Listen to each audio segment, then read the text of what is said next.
All right, good morning. Hello, I'm Christine Fruechte. I'm CEO of Colle McVoy, a creative agency headquartered in Minneapolis and part of the Stagwell network. We are here in Cannes at Stagwell Sport Beach, and I have the great pleasure of spending the morning with Christine Guilfoyle, who is from SeeHer. Tell us a little bit about yourself and the mission of SeeHer. Hello, everyone, and thank you so much, Christine, and a big shout out to Stagwell. It is awesome here at Stagwell Beach. Wonderful panel this morning on SeeHer in sports. SeeHer is the Global Gender Authority Initiative within the Association of National Advertisers. We are focused and committed to the accurate and authentic portrayal of women and girls in media, marketing, advertising, and entertainment. This accurate portrayal and representation, it transforms society and drives culture. And we have a vertical of concentration called SeeHer in sports, so we're in the perfect place. Stagwell Sport Beach is a perfect place for you to be. And Absolutely. Again, representation of body image and accomplishments in the industry of sports. There's a lot to be desired there. And we've had many female athletes here, everyone from Annika Sorenstam to Allie Wagner to Scout Bassett this morning. And I think one thing that's very evident is women athletes have so much potential to inspire that next generation of not only women, but of youth in general. But they're underrepresented in marketing and communications. And I think the work that you're doing and that the marketers here this morning at the ANA Marketing Council conversation was really trying to talk about how do we elevate visibility and the representation of women and also women in sports. Now, you've done a lot of research in this area too. Yes, we have. The research that we unveiled just today at Cannes is all around Gen Z, the Gen Z vibe check from truth to trust. And marketers and media companies really have to change their game up. Gen Z demands gender equality, and they are looking for brands and media companies to step up and stand for things. They're also the first generation that feel that men play the same responsibility and role in advancing gender equality. And when you look at it through a sports landscape, women's sports fans are voracious, not only in the time that they spend consuming women's sports, but also the ecosystem of purchase around sports in general. And we have something called the Gender Equality Measurement, or GEM. GEM, I love that. And I will tell you that should not be a hidden gem. We measure every single ad in the Super Bowl, and I will tell you that every single time a SeeHer member's ad scores better in purchase intent, in reputation, in forwarding the request to a friend. So your biggest media expenditure possibly of the year at the Super Bowl should work super hard for you. Gem test your creative, represent consumers, men and women, boys and girls, accurately and respectfully.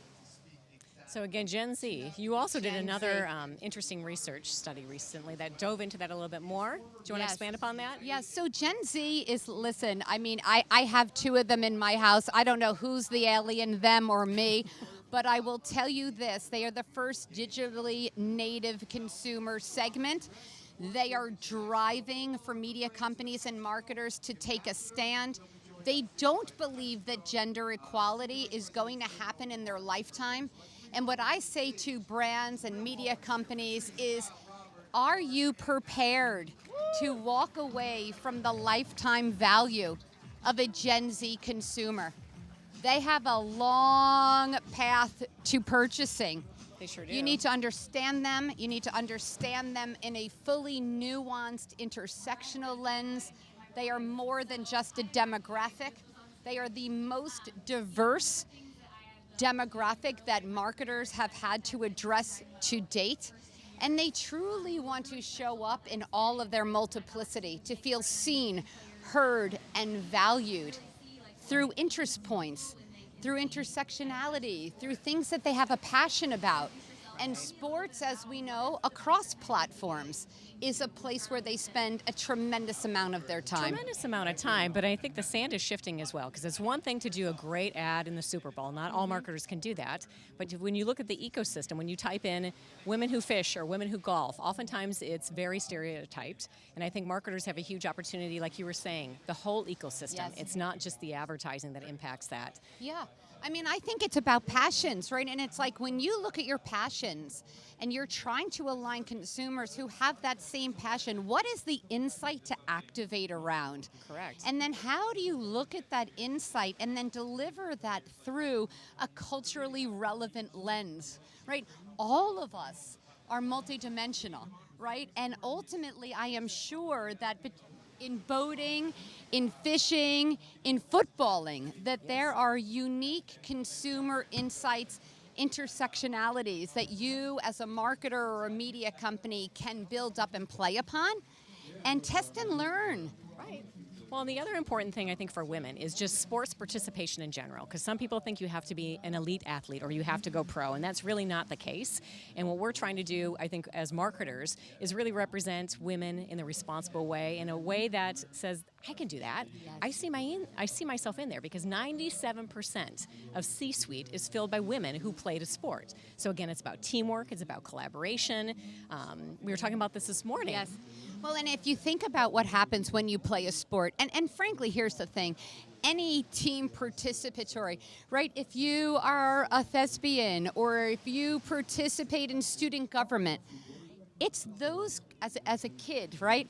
It's those connective tissues. It's the building of community. The life skills. It's building confidence. It's the ability to multitask, to prioritize, to advocate for yourself and the community that you are representing within your ecosystem. And that 97% should be no surprise. But it's because of that 90% that we need to fill the funnel of women's sports opportunities. And we need to fill it on the field, but also in all of the jobs and the responsibilities that surround it. And marketers have the opportunity to be part of that, to support those initiatives, to support those foundations, and also to support SeeHer. Yes. So, Christine, it's been a pleasure spending some time with you on the sand and also at Stagwell Sport Beach this morning. So thank you. The pleasure is absolutely all mine.